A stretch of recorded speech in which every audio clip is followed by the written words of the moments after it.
Yo, it's Andy. In this video, I thought I could give you guys some tips and tricks for surviving in your car when it is way too cold to be staying in your car. You crazy, crazy person.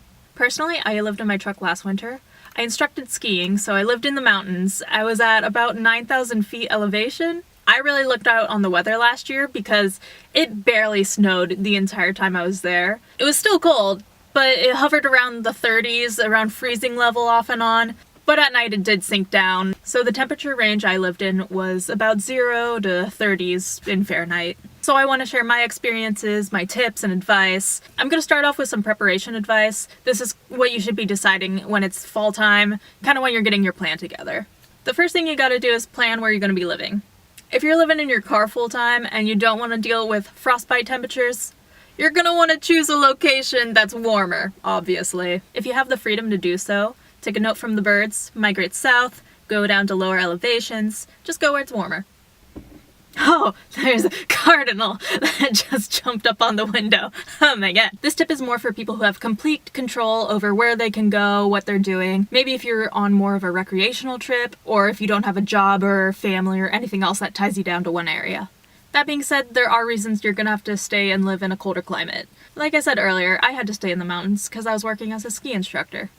If that's your situation and you know that months ahead, in the fall you can prepare for the winter by acclimating your body to similar temperatures and environments of where you're going to be living in the winter. That's actually what I did. In the fall, I camped and lived in my truck at high elevations, and then over time, as the weather slowly got colder, my body slowly built up a tolerance to the cold. It was really weird. It kind of got to a point where I couldn't tell if I was cold anymore. I just didn't feel the cold. My motto kind of became, it's only cold if it hurts. I personally think that's the best way to prepare yourself. It's the smartest way to go about it, is giving yourself time to adjust. It's going to be a lot easier for yourself if you plan out that time. But you know, things happen. Sometimes you just gotta move up into the mountains in the middle of January. So here's my advice on keeping and staying warm through those horrible, cold winter nights. You're going to want to choose an appropriate sleeping spot. So that means getting out of drafts, getting higher, because you know, heat rises, it's going to be warmer up top, and also insulating yourself, especially underneath you. And also insulating around windows, that'll help a lot. That's something that I didn't do, and I could always feel the draft from the windows each morning. In my truck tour video, I showed you sometimes I sleep in the bed, and sometimes I sleep in my back seat. During the winter, I slept in my back seat the entire time. The reason for this was I have the roof here of the entire cab. In the bed, there's just a lot more draft. Definitely not as much insulation, so I had to sleep in here. One big mistake I made when I started sleeping in my truck for the very first time was I have these seats back here and they pull up. So what I was doing was I would lift up the seats and I would lie across on the floor. And what happened there was, again, I was sleeping lower, so all the cold settled down. And also I didn't have enough insulation underneath me. So the cold from outside was seeping up under my back. So I had a lot of miserable nights waking up at 12 a.m. just because I was too cold. And I finally learned to sleep on the actual seats because there's all that cushion insulating you from everything. And also giving me that boost above most of the cold air. Also last winter I found this out and I didn't expect it.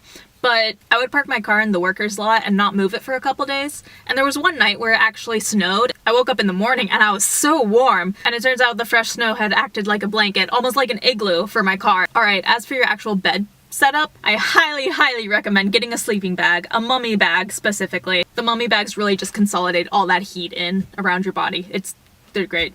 I would not go with any other option. Sleeping bags come in different temperature ratings. You can get some down to 0 and some even below 0. However, my bag's not a 0 degree and I'm not gonna buy a new bag just for 3 months. So you know, just use old blankets that you have on hand. I stuffed extra blankets inside my sleeping bag and I also had a comforter over top of me. That all worked out fine for me. A couple times I would bury my entire body inside my bag and sleep like that the whole night. However, you're breathing in your bag and that builds up the water vapor inside and you get all sticky and sweaty and just wet and it's gross. And you know, you wake up in the morning wet, which is 10 times worse when it's cold out. So I highly recommend sleeping with just this part of your face showing. Your nose is gonna get cold. You'll get used to it. Also for blankets, I recommend getting a heavier woven kind of blanket rather than anything really fuzzy like, you know, snuggy material. I find that those real fuzzy blankets and materials just make you sweat a lot. When you go to bed, you're gonna want to layer yourself up too. I always wore a hat going to bed just to keep your head warm. I think that's a must. Also socks, multiple layers of socks. definitely a must. Also, wool socks. Wool socks will save your life. Wool socks are the best thing in the world. Get wool socks. You know, get 2 pairs of wool socks. Put on your first pair of wool socks, boom, put on a second. You're toasty, nice and toasty. You can also sleep with gloves on. I never did. I always just stuck my hands in my pockets or in my armpits, and that worked out for my hands just fine. Having some kind of base layers will really heighten your quality of life. I had a wool top and then synthetic leggings, and that worked out fine for me. I know wool can become pricey, but it's a good investment if you have the means for it. If not, anything that's a more synthetic material, any like athletic wear, pretty much just not cotton. That's because cotton holds moisture and makes you colder while you're wearing it. So yeah, that was pretty much my personal setup. That worked best for me. I'd say the best thing for you would be a mummy sleeping bag and then layer on top as many blankets until you feel warm. That should all give you a pretty solid setup. Most of your nights should be pretty solid. However, there's always, once in a blue moon, those nights that are just insufferable and you're waking up every 15 minutes, cold toes, cold hands. On those really cold nights, that's when you're gonna wanna add an external heat source. The method that I swear by is taking boiling water and pouring it in an Nalgene. You can put it in a sock if it's too hot to hold. It won't melt your bottle or anything, and once you put it in your sleeping bag, that's gonna stay warm until morning. I actually made that unfortunate mistake. My water bottle wasn't fully closed as I threw it into my tent, lost about a quart of the bottle all over my sleeping bag. Ugh. It all worked out, but it was a very silly moment. And then you just get to snuggle with your warm water bottle, all cozied up next to your core. You're gonna wanna hold it against your core, so the chest, stomach. My personal favorite way is just right in the middle of your crotch. It's great. While we're here, if you have a camp stove, don't turn it on in an enclosed space, i.e. your car, your van, your truck, whatever. It's too much of a risk. You're breathing in fumes, you're gonna pass out, then you're gonna knock it over and set your entire car on fire, then you die. Don't do it. If you don't have access, if it's real cold to make it through, you can just start doing sit-ups in bed to get your body moving, get warmed up that way. Also, those little shakeable hand warmers that you can put in your gloves or your boots, those come in handy too. Lastly, I just want to say, there's always the chance of you're going to get a super cold night, one that you just can't take. You've tried everything to warm yourself up, but it's just not happening. You can't sleep.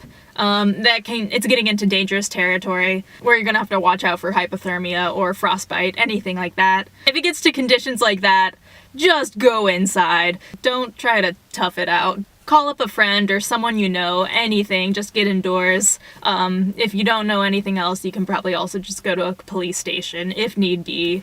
Yeah, just do whatever it takes to get yourself out of a dangerous situation. Thank you for watching. I hope you enjoyed. If these tips helped you, let me know. If you have any of your own personal tips, please leave them in the comments below. Share the knowledge with everyone. That way we can all thrive in these snowy conditions. Until next time, peace.